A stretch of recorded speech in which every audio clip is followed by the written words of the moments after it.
good angle by Usyk as he tries to shift to the right and then drag that left hand back and score. And he nailed it. Oh! Down he goes with the left hand. We saw Usyk building up and it's over just like that. Double rebound!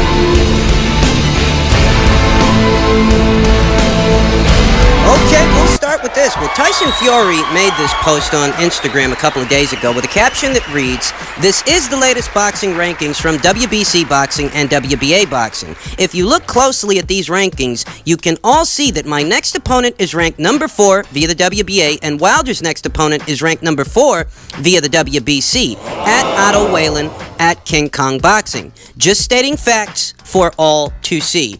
And the inference you can make based on this post, what is Tyson Fury trying to communicate to the boxing fans at large? What is this intent? What's the intention of this message? What is it intended to do? Because he's making a cross comparison between Otto Wallin and Luis Ortiz, as if to say that these two guys are the same caliber of fighters. And let's be honest, they're not. Fellas, we all know that they're not.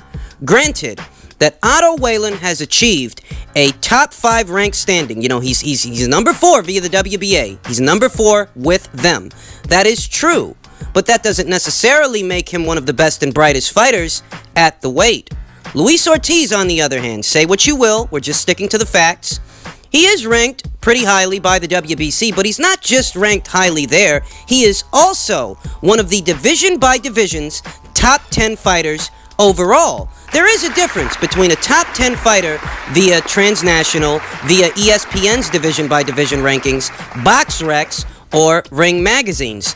Those 4 periodicals, those 4 ranked standings, rank the best and brightest fighters at the weight, with or without a belt. Whereas what you get via the WBA is what you get via the WBA, and the same applies to the WBC, the WBO, and the IBF. I'll give you an example. There was a time when Carlos Ocampo was the highest ranked contender via the IBF. With them, there was a time when he was the guy with the highest rank. And in doing so, he was able to get a title shot at Errol Spence, and he got folded up like a beach chair. But better still, there was a time when this guy was their highest ranked contender. However, there was never a time when this guy was ranked in the top 10, let alone the top 5, of the division by division ranked standings, because those ranked standings are reserved for the best and brightest fighters at the weight. That includes titleists, that includes top contenders, and it is exclusive to the best guys at the weight. So while Carlos Ocampo, for example, might have been the highest ranked contender via one of the alphabets, that doesn't necessarily translate into being ranked in the top 10 of the division, the whole division, all the fighters. The contenders? All the fighters, all the champions. However many there are. So when one performs this cross comparison between Ortiz's rank via the WBC and Otto's rank via the WBA, it's a little bit intellectually dishonest, because Luis Ortiz is a higher caliber of fighter than Otto Wallin. He is. I mean, yeah, he's number 4 here and he's number 4 there, but don't let that fool you. Don't let that tell you, don't let that make you think that these two guys are cut from the same cloth. When it comes to Otto, we don't know that. That's just it. We don't know that about Otto Wallin, because this is a pretty broad jump in terms of stepping up in competition. You're going from fighting Joe Blow, what the fuck and who the fuck, to fighting the lineal champion. And I gather that if Tyson Fury made this post, it was to address some of the criticisms that his upcoming fight with Otto is receiving. That, this is another showcase fight. This is another lighter touch. Yeah. So he posts this as if to say that what? That Otto and Luis Ortiz are on the same boat? Come on, Tyson. Come on now. We know what the intention is with this fight. We know why the people over there at Top Rank and ESPN are putting Tyson Fury with a guy who hasn't proven anything yet. Who knows what he'll go on to do, you understand? Maybe Otto Wallin goes on to have a, pretty good career. Who knows? But here today, this is a guy who has a lot to prove. So if Top Rank and ESPN and the people at Queensberry Promotions have orchestrated this situation between a guy like Tyson Fury, who has swapped punches with some of the best fighters the division has to offer, and Otto Wallin, a guy who has yet to do anything of the sort, the intention has to be that they want to build Tyson's profile, but they don't want to put him in any immediate danger. They want to create an interesting enough situation for him, but not so interesting that it could jeopardize the Wilder rematch. Pretty obvious, pretty transparent. It's nothing against Otto Wallin. It's not even anything against Tyson Fury at the end of the day. But we see what's going on here. They're preserving this guy for the Wilder rematch, so they're not going to have him swapping punches with any kind of guy that poses a serious and grave threat to what is Tyson Fury's unbeaten record. They're not going to put him in there with a killer. They put him in there with a killer, the fucking Wilder fight might get fucked up because, Tyson gets beat. You never know. I mean, this is the sport of boxing, and more importantly, this is the heavyweight division. One punch in this division can change everything. And the people over there at Top Rank, ESPN, Queensberry Promotions, they're not going to run those risks when they know they're trying to get that Wilder rematch. So they're going to put Tyson Fury in there with an unbeaten guy who's never been beat, and they'll use that angle to sell the fight, the battle of the unbeatens, whatever you want to call it. But in reality, we all know. If you're observant, you know. There's nothing against Otto Wallin. But it's no offense to him for me to say that this is a guy who has a lot to prove, that he hasn't done anything of note yet. So matching a guy like that against a guy like Tyson Fury, at least for Tyson Fury, would have to be a lighter touch because he's already fought way better guys, way more proven at least, than Otto Wallin. So Tyson Fury, he might have posted this on Instagram, and I don't know how many people bought into it, but you know what?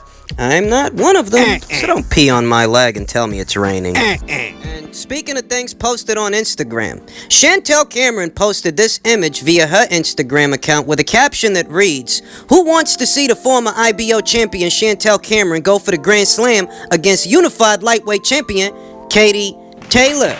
Those of you that have been following the channel may already be aware that Chantel Cameron's last fight against Anisha Bashir was a WBC final eliminator for a mandatory slot at the green belt, mandatory shot at the green belt. The green belt that just so happens to be the same belt that Katie Taylor is holding. Katie Taylor is today the undisputed lightweight champion, and Chantel Cameron is her mandatory challenger.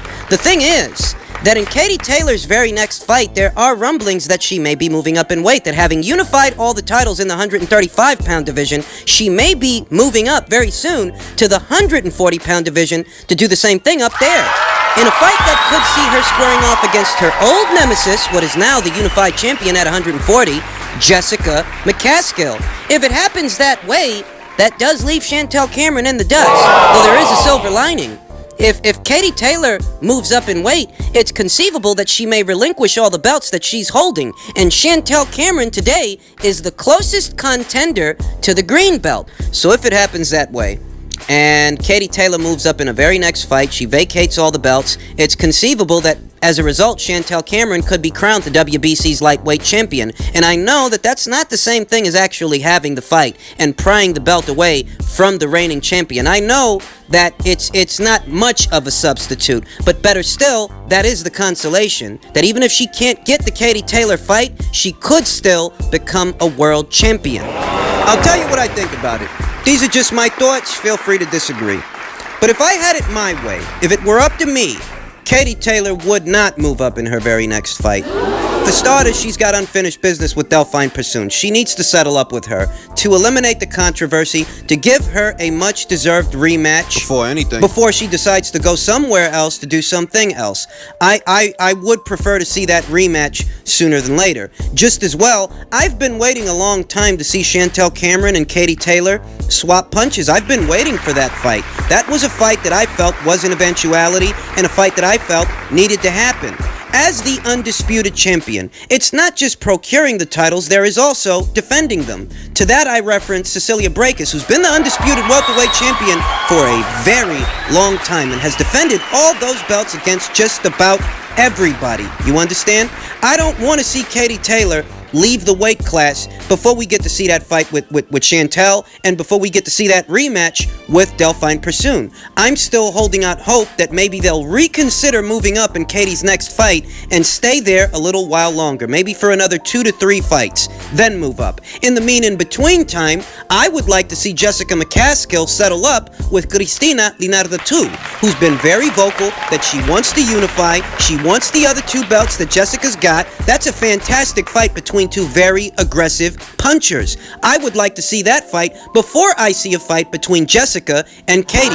Should I say a rematch between Jessica and Katie? If I had it my way, that would be the pecking order. And if for some reason the Linardo-Tu fight isn't ready, it can't be made right now, whatever. Not yet. I wouldn't mind seeing Jessica McCaskill pick up the blue belt. Right now, at 140 pounds, there is no IBF champion. So find someone who wants that belt just as much as Jessica wants that belt, make the fight, hash it out, so maybe she can pick up a 3rd world title. I wouldn't mind seeing that first, ahead of a Katie Taylor rematch. So if and when their rematch does come off, it'll be for all the belts, or at least most of them. That being said, I'm not critical of Katie Taylor, so if she were to move up in weight and fight Jessica McCaskill, who is a unified champion at the weight right now, you know? If it were to happen that way, I'm not critical. I wouldn't complain. I'm just saying that given the circumstances, given what's going on at 140 and 135, I would prefer to see it happen a certain way. I would prefer to see Katie stay at 135 for at least 2 more fights. And I would prefer to see Jessica McCaskill unify at least 1 more title before squaring off again against Katie Taylor.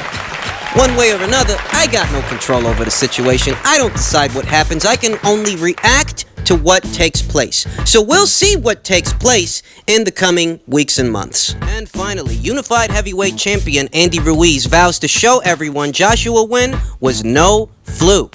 In the article, he was quoted as saying, "I have a bigger commitment. I have to do more. Not just make history, but win this fight," Ruiz told ESPN Deportes. "I must have the hunger, the faith, the desire to win and show people that my victory was not a stroke of luck. We worked hard. I went down and I got up like a warrior. I knocked him down not once, but 4 times. I have to be prepared." Now that's what Andy Ruiz has got to say about it, you know? That it wasn't a fluke, that it wasn't a stroke of luck, whereas if you ask Anthony Joshua, he's saying it was a lucky punch sent from God, and that Andy Ruiz really isn't skilled. That's saying a lot if you're Anthony Joshua, because, I mean, this guy knocked you down 4 times. You sure he's not skilled? Because if he's not, then what's that say about you?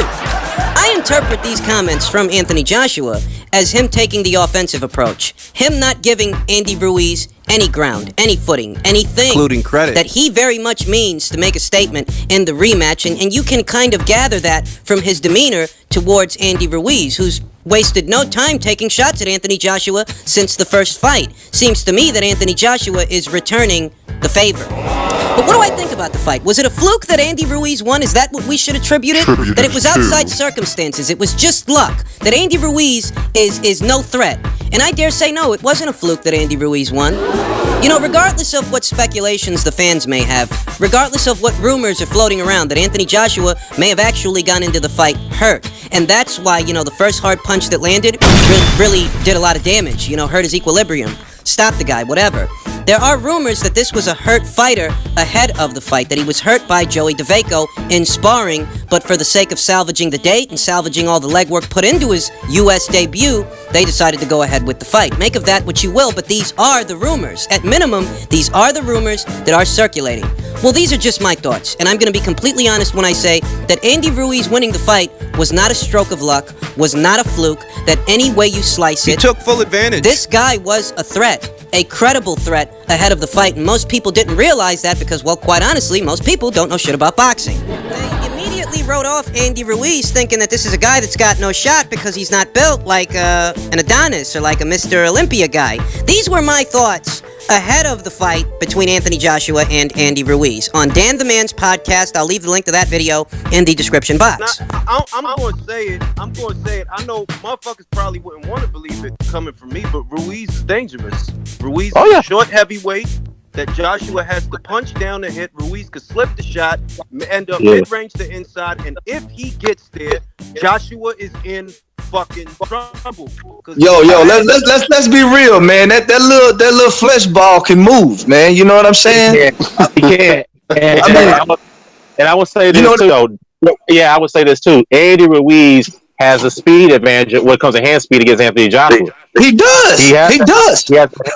He has that speed advantage, and that's the thing that could be a little scary for Joshua. Because if Joshua try to fight him up close, trying to throw those hooks, Andy Ruiz is going to counter him back with the 1-2 combination, right. 1-2-3 combination. But look, Dan, the question is, does he have enough power to hurt? Does Andy Ruiz, does he carry enough power to hurt? Man, I'm telling you, man, that little flesh ball.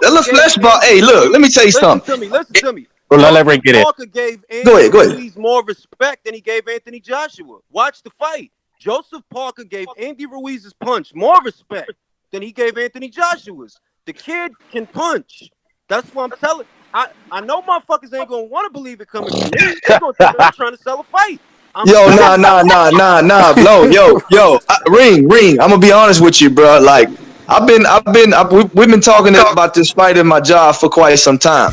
Bruh, Ruiz is, first of all, let me put it out there. He's a much. So understand, ladies and germs, I'm no Monday morning quarterback. As far as I was concerned, ahead of that fight, Andy Ruiz was a credible threat. And if Anthony Joshua didn't fight the right fight, he could find himself in very big trouble, and that appears to be the case.